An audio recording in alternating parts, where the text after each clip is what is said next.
At the international level, central bankers use the World Bank and the International Monetary Fund to make more money while exploiting the resources of countries they lend to, bankrupting them in the process.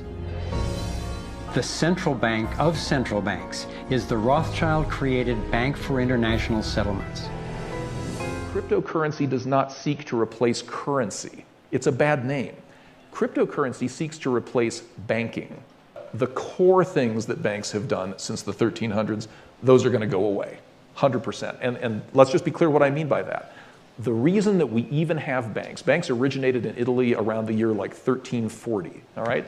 And the reason they originated was because of a set of accounting advances that allowed banks to serve as trusted intermediaries between parties that owed each other money. Before that, literally, I would write you a note and I would promise to pay you money and you'd put the note in your pocket and you'd see if anybody else would take the note.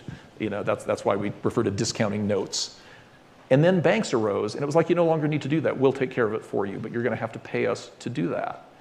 That function of needing a trusted intermediary to maintain ledgers of account to figure out, do I owe Brooks money or does Brooks owe me money?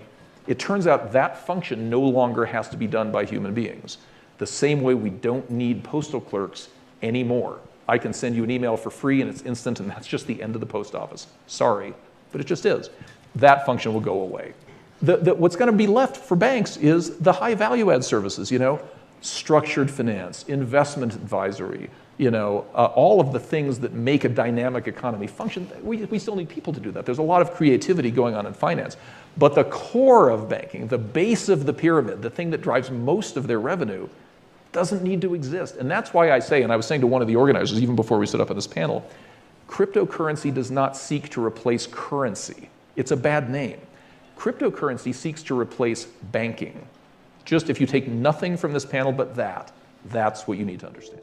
No matter where you go in the world, the money is controlled by the banking system. They decide if people eat or if they don't eat. Who's a billionaire and who lives on less than $1 a day? He who controls the money controls the world, and a very few control the money. If this small group wanted to dominate the entire world, what would they need to control to accomplish it? First and foremost, they'd have to control money, and they do. Controlling money allows them to run everything else. They'd need to control energy, and they do. They already control big agriculture and world trade. They're buying up water supplies worldwide. They've got health in their pocket, and they're trying to suppress natural alternatives. Mainly, they'd have to control what information we'd get and how we'd react to it. For complete domination, dissent has to be controlled. They'd need to take away our rights, spy on ordinary citizens, and track every aspect of our lives. But the essence of money is trust.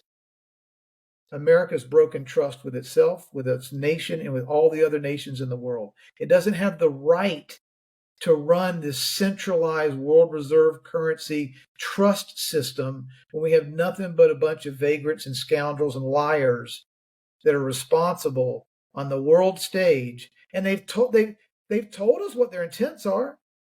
One world government, one currency, one set of standards, one set of beliefs.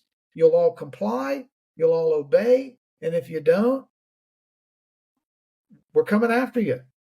That's not the world as that's not the way the great designer designed this joint. Who made you God? When did we as Americans vote for Klaus Schwab? When did we as Americans decide, you know what? We don't really need that stupid treasury anymore. Let's let the Federal Reserve, that is an NGO that operates out of the City of London, run our economy.